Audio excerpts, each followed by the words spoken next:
Glories and Laments Among the Aloud Ruins by Alexandra Hitrard.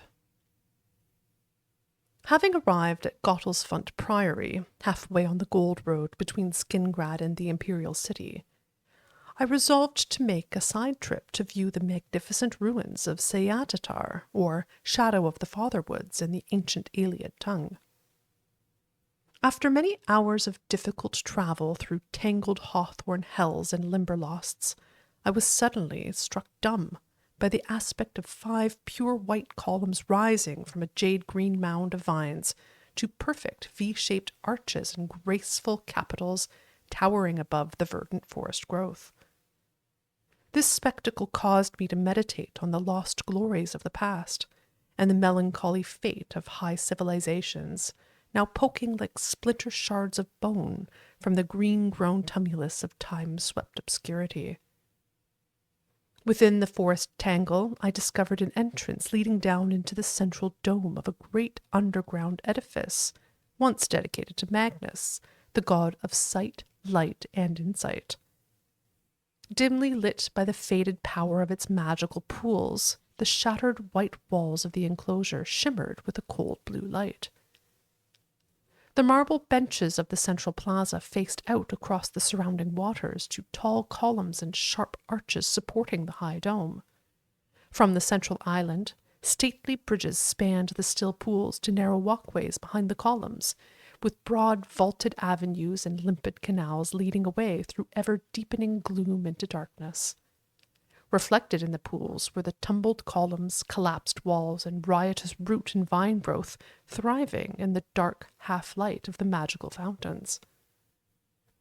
The ancient Aloids recognized not the 4 elements of modern natural philosophy, earth, water, air, and fire, but the 4 elements of high elf religion, earth, water, air, and light.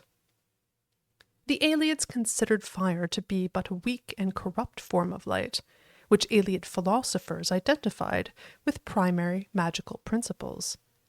Thus, their ancient subterranean temples and sanctuaries were lit by lamps, globes, pools, and fountains of purest magic. It was by these ancient, faded, but still active magics that I knelt and contemplated the departed glories of the long-dead Aloud architects.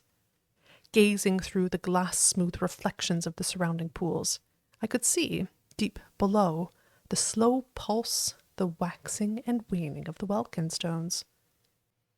The chiefest perils of these ruins to the explorer are the cunning and deadly mechanisms devised by the Aloids to torment and confound those who would invade their underground sanctuaries.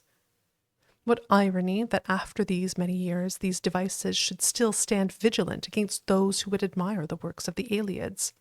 For it is clear, these devices were crafted in vain. They did not secure the Aloids against their true enemies, which were not the slaves who revolted and overthrew their cruel masters, nor were they the savage beast peoples who learned the crafts of war and magic from their Aloud masters.